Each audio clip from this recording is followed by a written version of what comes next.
Certainly, there's pharmacological strategies that are kind of like tricks that we use in headache medicine treatment. You might be prescribed acetazolamide that started maybe a day before, and you continue it a couple of days after. So I have recommended this strategy for some of my patients that are very sensitive to barometric pressure changes. I'll have them, if they can identify that it's coming. Another sort of medication that is used sometimes, it's spironolactone. Topiramate is similar to acetazolamide in one aspect, in terms of it also has a mechanism of decreasing the pressure in the head. But it also has other mechanisms that treat migraines.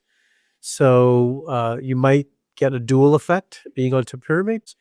So one of the recommendations that I give during fall and spring is just take an antihistamine. My personal preference is cetirizine, and I do like that because it does work well.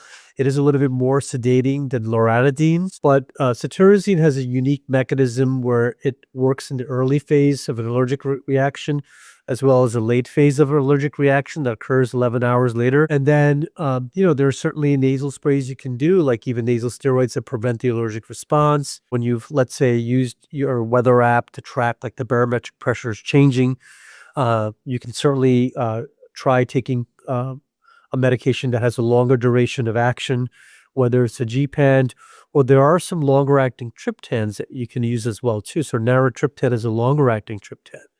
And then you could also pair it with the longer acting anti-inflammatory medicines. So if you know that, if you have an immediate headache, the anti-inflammatory medicines like ibuprofen that come in a liquid gel may tend to work a little bit faster. So you can certainly use that ahead of time. And you can do it, for a few days in a row, pre and post weather change. And there are more things coming. So there's constant research that's ongoing. So I want to just leave you with some hope that this is treatable.